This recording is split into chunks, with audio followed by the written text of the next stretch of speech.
We have David Ball back with us. David, good afternoon to you.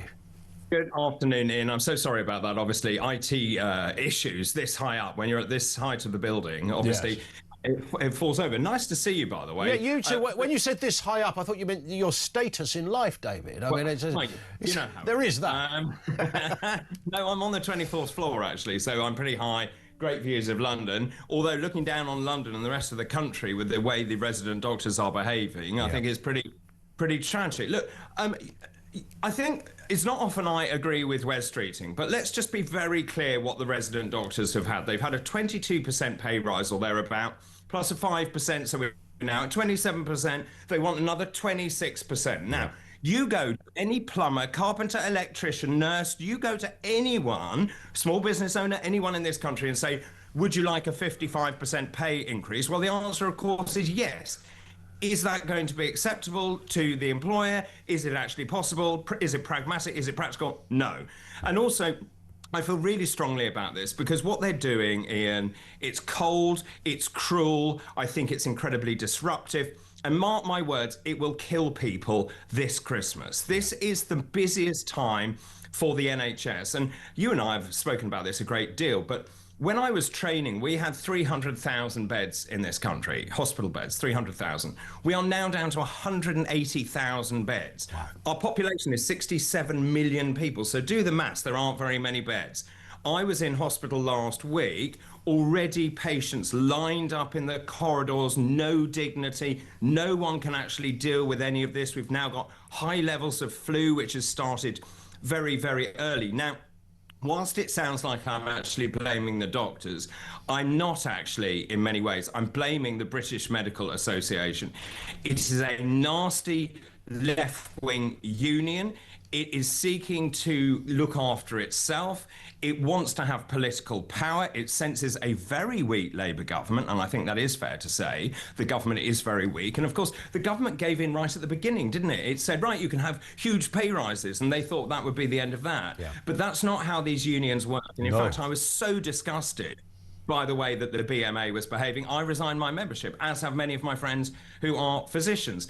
And look, for a junior doctor, now resident doctors, there are lots of problems. I don't think the pay is that awful. Their hours have been reduced. But where I think it is wrong is that we are giving training places to non-British people, and that is something that Wes Streeting was trying to change. But also the mountain of debt that these kids are in by the time they become doctors. If they then can't get a job, then obviously they can't pay it back. And that's why, and I will use my political hat here, as someone who trained in the NHS, who knows a lot about medicine, that is why the policies that I've written into our manifesto will directly look after resident doctors and nurses and physios and ensure we keep them in the service. It is absolutely foolhardy when you see junior doctors running off to Australia, South Africa and so on. We train them in this country. I was just about to ask you that question about what would reform do. Are you suggesting then, David, you would actually write off student debt for medical students?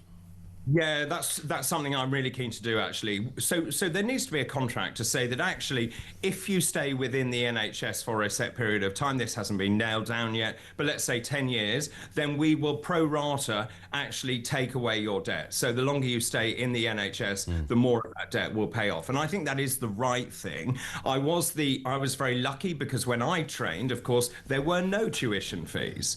And so suddenly when tuition fees came in and this insanity of 50% wanting to or needing to go to university under Tony Blair, then obviously we saw the increment in student debt, and of course those debt levels continue to increase. There is another thing as well. I'm deeply worried we're not taking the right people into medicine in the first place. And back in my day, it wasn't just about your academic grades. It was about whether you are a good person, a caring person. Did you want to look after people? Now, I've been talking to a lot of doctors who feel that their juniors may not be in medicine for the right reason. And so obviously it's great to be able to say you're a doctor, you get highly trained, you come out with 4 A stars or whatever it is, and you get accepted. But what about those kids from deprived backgrounds who actually are very bright, Yep. who maybe didn't get the grades because they didn't have the family infrastructure to look after them? What are we doing with them? Why are they not being doctors? Because actually, I would argue they would make better doctors in many ways if they've come from areas of social deprivation where they see homelessness, where they see drug problems on the streets and so on. So actually, I think we need to radically relook at all of this. But I just will reiterate again, my beef is not with the doctors. My beef is with the British Medical Association, who are using this to their advantage because they know that if they don't do that, they have basically got no job left. Yeah, and this is a union. I said it to Dave Wooding, the journalist, a little earlier, David, that, this functions like, Poland did in 1978 in terms of the robust, impenetrable nature of left-wing unions. It's in another place.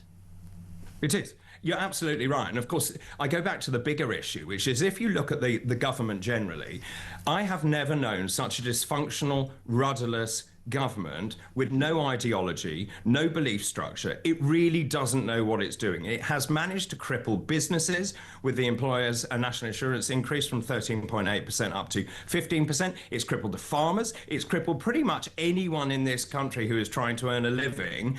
And so the unions, and remember, these are left-wing trade unions who can see, right, we have a weak government, we are going to make the most of that weak government. And the government made a massive mistake early on by saying, we're going to pay you lots of money and the problem is then solved. That is not how you deal with unions.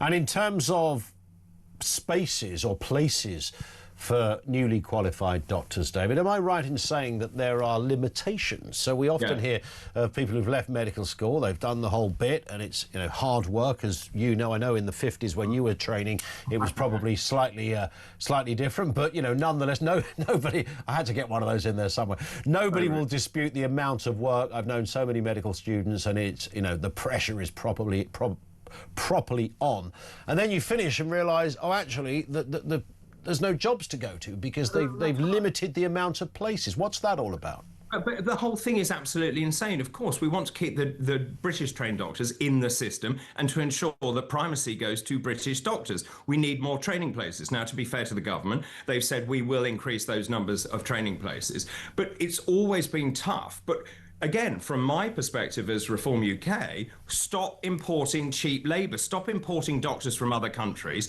train our own, make sure they get training places so that actually they stay in this country, they contribute to the economy, they become consultants or GPs or whatever it is in this country. And that is the way you build a much better and fairer NHS. Actually importing cheap labour, and when you import people who don't speak English as a primary language, those consultations take far longer. It is not the right thing to do. It's a shortcut, but actually it's going to cause abject misery. Spot on. David, great to have you on. Great to see you again. Looking well, I should add. Dr. David Bull, he is the chairman of Reform UK and formerly of this parish, of course. Thank you to him.